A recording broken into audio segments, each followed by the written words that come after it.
Oh,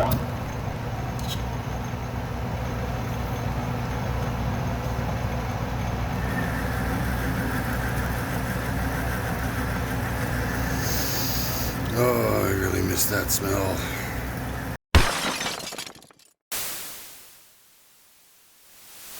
Hey, what's up, guys? Good to be back in the shop. Kind of tough getting out here. It's been cold. I mean, like really cold. But now that we're out here, we're going to get to the guts of the matter of this center punch and see if we can't make some headway on it. Now, I already made a few parts. They're not really that big a deal.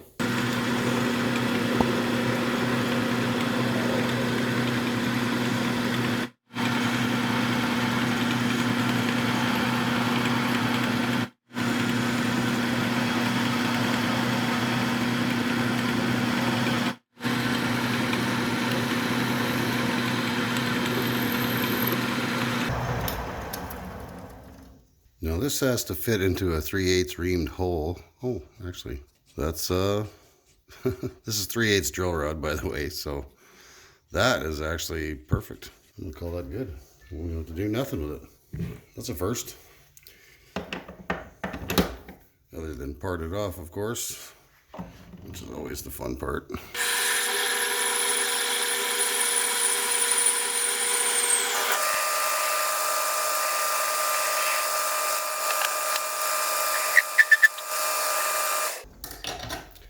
Yeah, I wussed out on that one.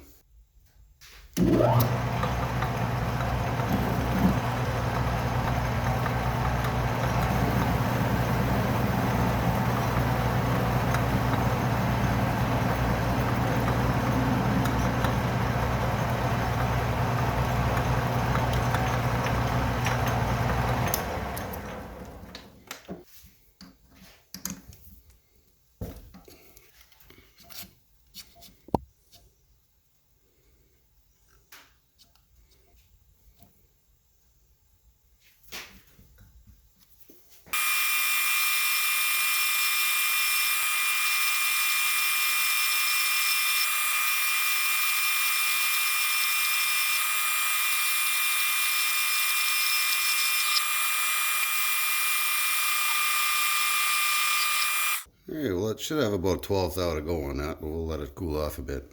Alright.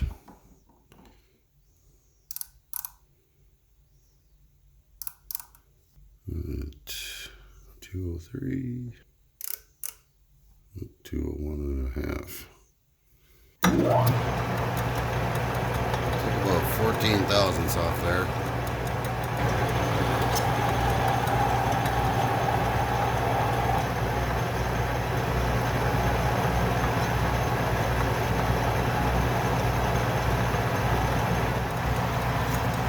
Alright, so took another spring pass, hit it with a file, just a little bigger on the one end. I don't know, my lathe's turning a taper. Must be time to straighten that out again. Well, it's got to be a nice slip fit in there, so it can't be jamming up. Perfect. Here's an example, I guess. This is basically what's going to be the punch part. And there's a couple other doodads in there, and a hammer part. You know, they're nothing too fancy really. And these ones are actually off a failed project or failed attempt. Not so much failed, just didn't work as good as I wanted it to. But these guys right here, this is where all the magic happens. And I've had a couple attempts at it, trying to get the angles right and clearances right and stuff like that. So let's head over to the lathe.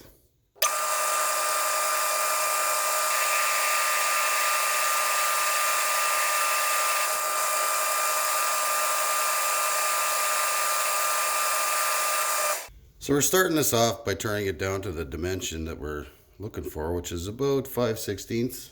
Judging by the picture that I found, it really doesn't have to be that tight of a tolerance. So I'm not really too worried about measuring it hot, because according to the picture, it's got quite a lot of, quite a lot of play in there.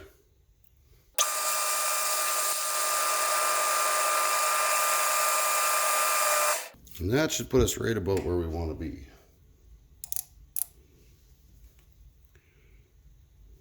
Good enough. I'm trying to keep all the measurements relatively simple, just so I can, for repeatability's sake.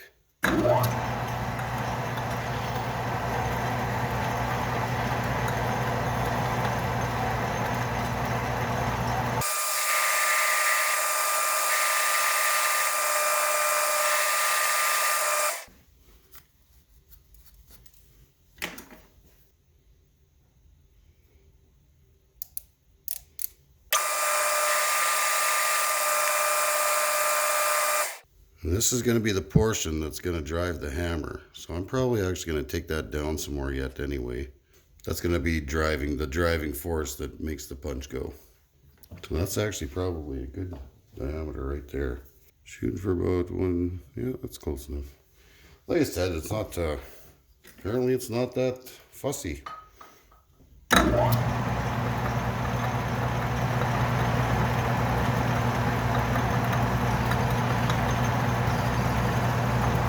Zero should be the same.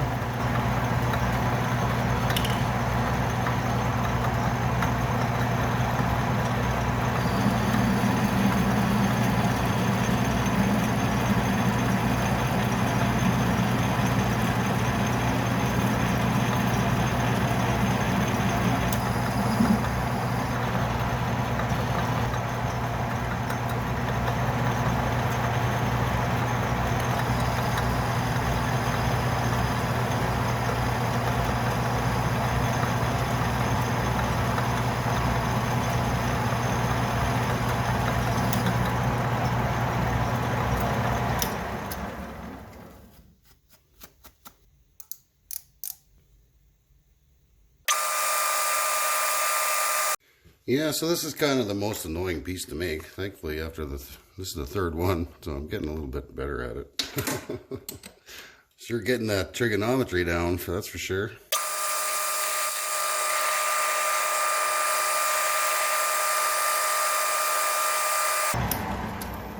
That's really about it. Well, almost. The problem I think I was having with those other ones is that I didn't leave enough here, so the spring had nowhere to go, so it just compressed the spring and then stopped, and I wasn't able to really get very far. So I'm trying to reduce the amount of stroke needed to, get that to disengage from the hammer. Because when it pushes it up, it's got to be off to the side, and then when the taper hits the inside of the bore, it's supposed to push it over, and then that engages in there. But for now, I think we'll just polish that up a bit, part it off, and I got some generic springs. We'll give it a try. All right, so there's our pieces. There's the punch part, the business part, and the hammer part.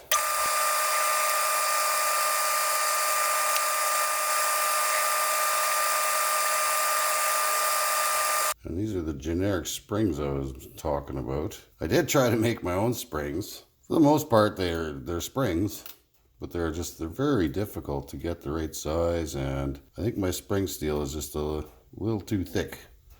So it was really hard to get them to get that tight of diameter, so I might have to get some different stuff. So for now, generic springs it is.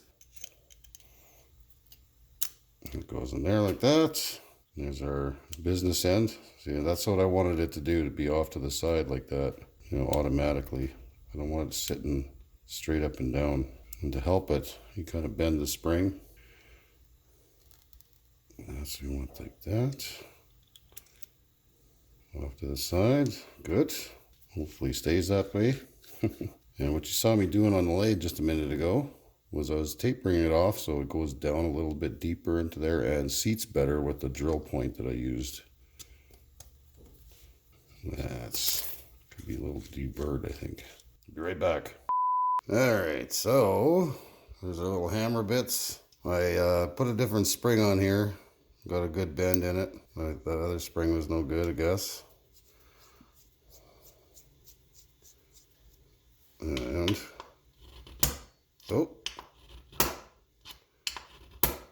it appears to be hammering. It's pretty weak though. Well, maybe we do need a beefier spring in there, I guess. Damn, that seems to be...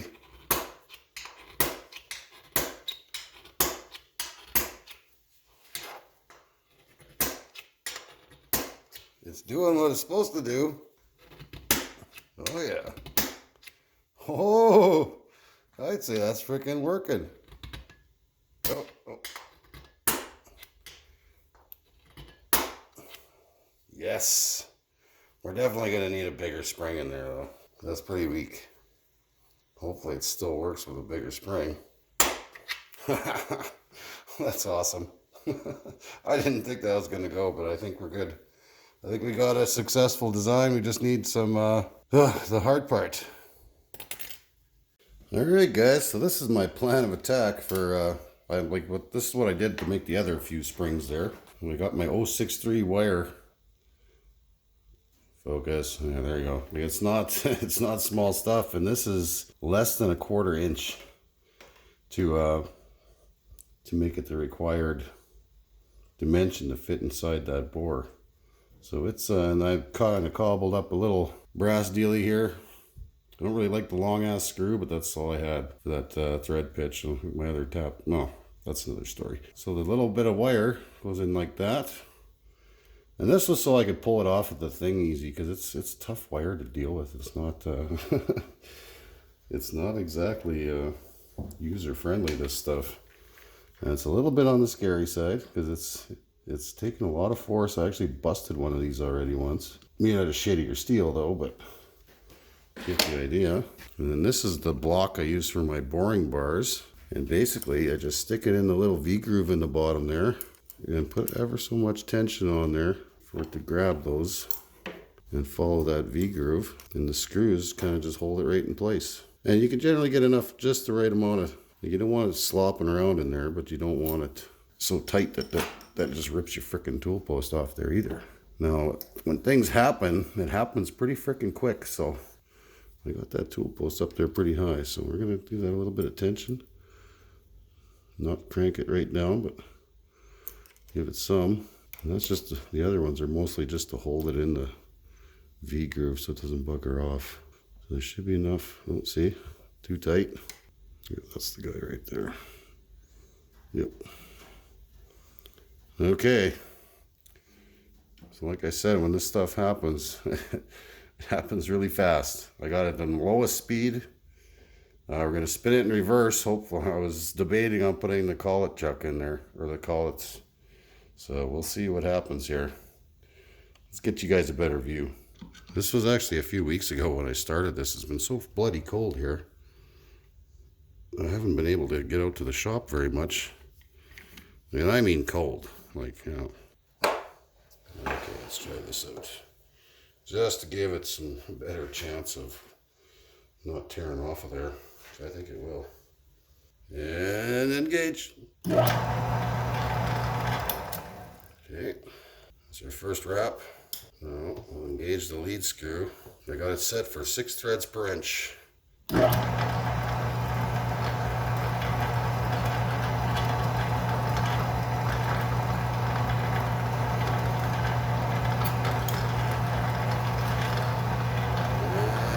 stop.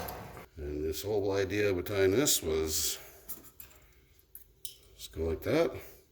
And there's your spring. Alright, well that is actually by far the nicest spring out of all of them so far. Practice makes perfect, I suppose. We'll just take these big ass pliers, snip off the excess, and well, we got a little bit of play in there, that's good. I was going to head over to the grinder and clean up these ends. Alright, so I've gone ahead and made another contraption just like the first. Only difference is with this one, we've got a slight taper in there, about a 1.5 degree taper. And that's to accommodate the compression so it doesn't bind up inside there. I don't know if this wire is even going to be big enough. This is 025 wire or 024. And all I got is I got a little MIG tip in there for 025 wire. And I'm not sure if I got enough tension on that, but it's pretty skimpy wire, so I don't think it's going to take very much. Yeah, same deal. And like before, whatever happens fast. So we're going to see in a second here. And engage.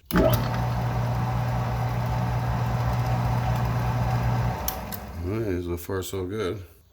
Maybe a little bit so the lead screw catches it. And might be too much. About an inch long. Oh, it might be too much.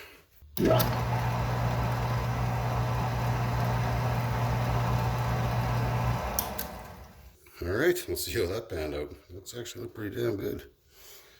Hard to see, but it's there. As before, this just pops right off. Oh yeah, look how much that sprung back. That's gonna take some serious tension. Oof, that's a cool looking spring though. Okay, so more design required. Alright, so I turned it down quite a bit there. And we'll increase the tension on this wire too, hopefully. And I'm gonna leave that end on there because I really have no other way of gripping this thing if I turn that off of there. I don't have a 24th thou drill bit or even a machine capable of turning a 24th thou drill bit at the right RPMs. Oop. So hopefully this works out. Alright, so now you can see my setup here. You got the little MIG tip right there, and then there's the felt being used as a brake. Lock that down. Whew. And yeah, here goes nothing.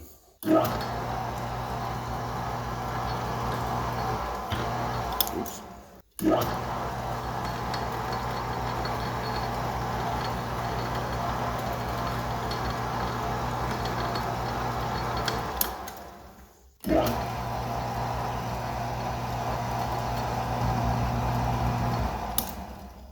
Yeah, it still might be too big. Oh, actually, oh no, spring back lots. That's pretty close though, pretty close. All right, now where are my parts here? Okay, polished up the inside of that pretty good. From what I can tell, it's moving nice and freely now. We'll put some oil in there too when we get the chance. Got our evil spring here, and it is strong, very strong. We are going to harden these before we can actually put it to serious use. I'm hoping that still works. Well, it sounds like it's binding up a little bit.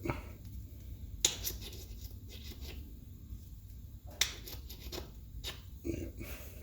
I'm going to have to do something with that. We want that bent a little bit so it doesn't hold it straight. I don't know, that might be a little too bent. We'll see, we'll see. Okay, she's catching. Oh my God. Holy cripes, that's got some power. Oh. Oh, wow. That's got some serious power.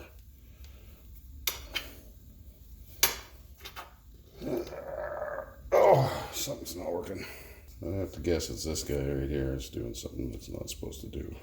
Well, let's put our generic one back on here, see what happens. It might just be jamming up in there, not going far enough. Oh, wow, that's really hard. Oh, yeah. There you go. Haha. Oop. Oh, something buggered up in there. We're so close. Yeah, oh yeah, totally is mushrooming out. Okay. Definitely should have hardened that first. I think we can just file it off, and we're going to harden these right straight away and see what happens. Alright, got our furnace starter here.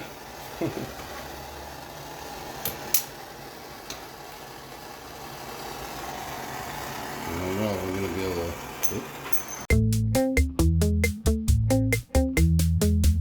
Alright, so as you guys probably already deduced, that friggin' map gas torch didn't do squat, really. So I went back in here with the oxyacetylene, and you know, now they're all hard as a coffin nail. So, as expected, I'm going to have to try something I've never done before, because these guys, now they don't fit.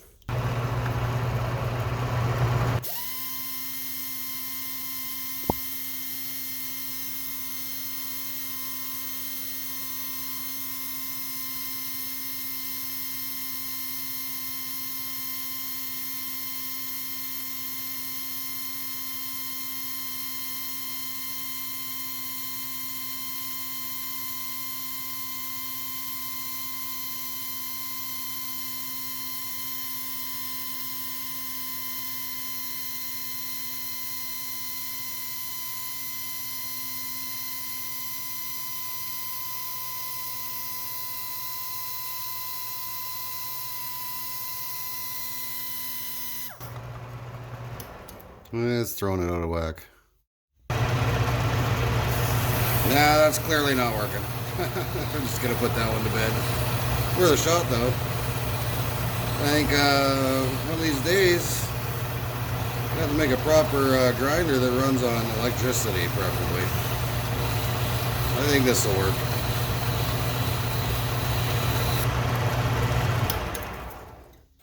Oh yeah, we're good. All right, got my big can of quenching snow. And I'm just gonna do it, you know, the old, really old-fashioned way.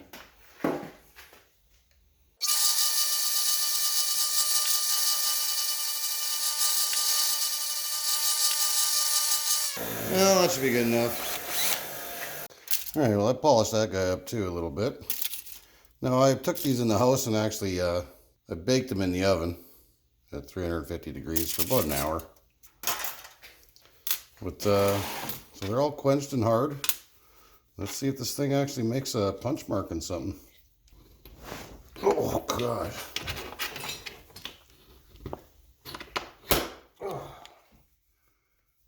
It really didn't, once I cooked that tip on there. It works pretty good, though. Let's try something where we can actually see anything on. That's actually not bad. There's a little poke mark there. Not huge, but it's there. And that was actually, you know, that was pretty much on its weakest setting. So that's its weakest right there. And it's stronger, much stronger. That spring might be not enough stroke though to do it that way. But I'd have to say that that's it's working. They're small, but they're there. Yeah, it's gonna take a little bit of spring manufacturing, but it does make a punch. Go a little bit stronger. That's actually not. It's not terrible. It's not terrible. It's pretty cool that I frickin' made that though. I'm pretty happy with it. It definitely works. Just the springs need a little bit of tweaking for sure. So I hope you folks enjoyed that. That's something you don't really see too often on YouTube, I don't think. So hopefully it's something new and magical for you guys to look into. I don't have any drawings to go off of, and this honestly could use a little bit of fine tuning. But for the most part, it is a functional automatic center punch. So thanks for watching that fiasco, folks. This was a build that actually went over several weekends. So if it's a little bit off, you know, that's why. Thanks for watching.